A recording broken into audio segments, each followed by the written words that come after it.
Maayong bungkag ganing tanan mga kaiganan niya na sa pita sa panibagong episode no sa to nga mini vlog sa kabungkagon nga naapta naguto pa sa iluwan ninyo si Angkol nga sayo kayo naligo sa mabugnaw nga tubig.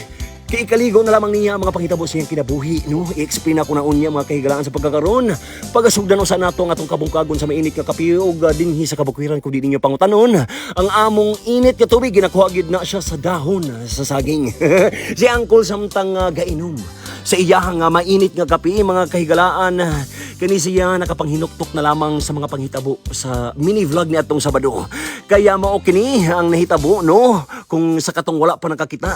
Aduna kuno'y bisita si Angkol nga FA mga kahigalaan no. FA ang iyang gipaabot. Pero syempre daghan na kay mga naga-espekula kung kinsa ni siya mga kahigalaan mao nang i-face reveal na nato siya no. Aduna pay gaingon nga bayot kuno siya. Hala sige ko no. Kol i-face reveal na nato ko lang kining bisita buisita niya words. Atay gayo FA ang ako ang gipaabot. FA ang akong gi-expect mga kahigalaan pero ang niabot dili man flight attendant no. Festing atay man dahil ni siya mga kahigalaan no. Abi gyud na akong si Jin Barangan nagyud ang ako ang makakulab pero dili man dahil si Jin Gibarang man diay. No dismaya di gyud kayo ko kay marg na scam gyud kayo ko anila no nag-explain po ning animala ni nga FA lagi gyud daw siya agoy.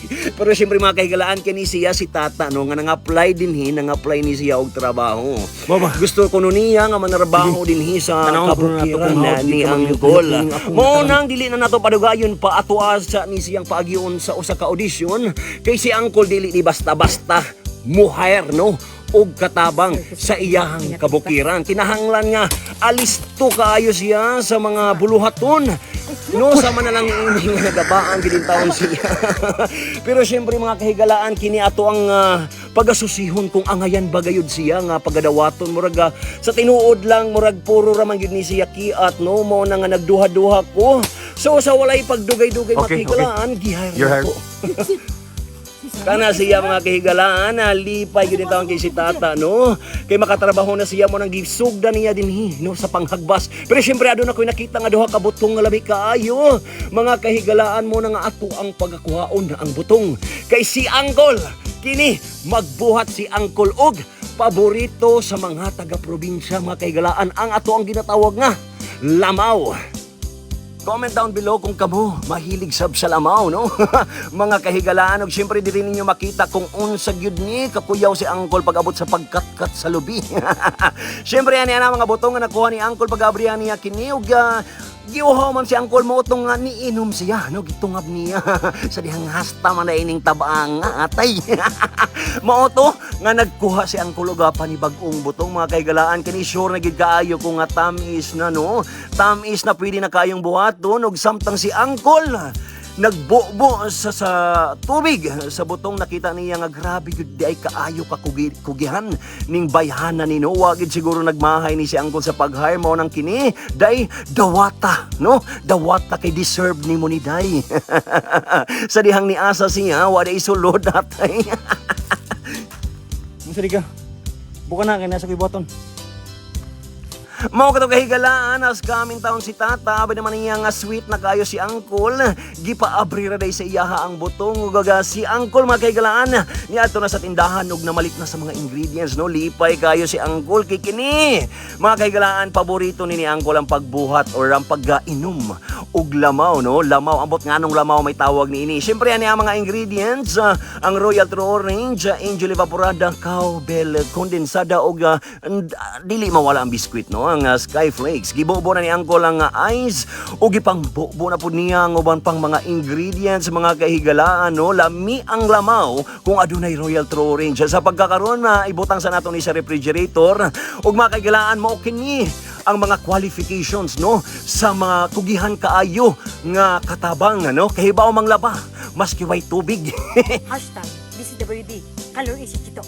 Siyempre dili na to kalimtan no ang #DCWD Kaloy Isi Chito. Uy! Gusto mo na? Tanga, sanbiting. Suot pa gini mo t-shirt. Sir, buta ka sir. Wa mo hay-hayan.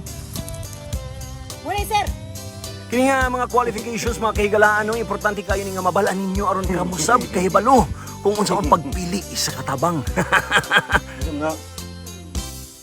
Sir, kung wa ka nagharang-harang di ara mahuman ang tako. pwede man ta ka mo excuse. Excuse sila, sir, wey. Tamo. Gusto po ka mahikap, pwede lang po ka mahikap. Di nga ako, gilan ko kumilo na eh. Sir, ikaw sa pagpanday. Di panday mo. Ikaw o ako, magbalay-balay. Tatagdangi na yung kabuwang ka. Kabawa na yung balag ba. Patay ka nagtuo siguro kag mapatol ko sa mga ano. Ako na mo gustong jugod. Suportahan? Mga kahigalanong ta nakatabang sa inyo hang kining qualification sa pagpili sa mga katabang sa pagkakaroon na pagkakanuna nato ang ato ang lamian nga lamaw nga ko ang gibutang sa freezer no nga nag-ice-ice na intawon ni siya. Og syempre, i-shout out na nato no ang mga nag-share sa ato ang mini vlog ni atong Sabado. Daghan kaayong salamat sa inyo ha. Jeffrey Pacheco, kadama mo ko sa maning pangalanan ni Rizand Barcinilla o kay Mar De La Torre. I-share niyang kining mini vlog no karong adlaw aron ma-shoutout sa tamo ugma. Unsa pa imong giulat, share na. Dili lang po ang mga nag-share nga to ang i-shoutout kundi ang mga nag-comment usab no. Daghan kayong salamat sa inyo ha. Yaman Thomas McTired, Peter Jonas Lapos o kay Aurelia Ray Crab. Magkita na sabta sa sunod atong mini vlog. God bless you all. Muha chup chup.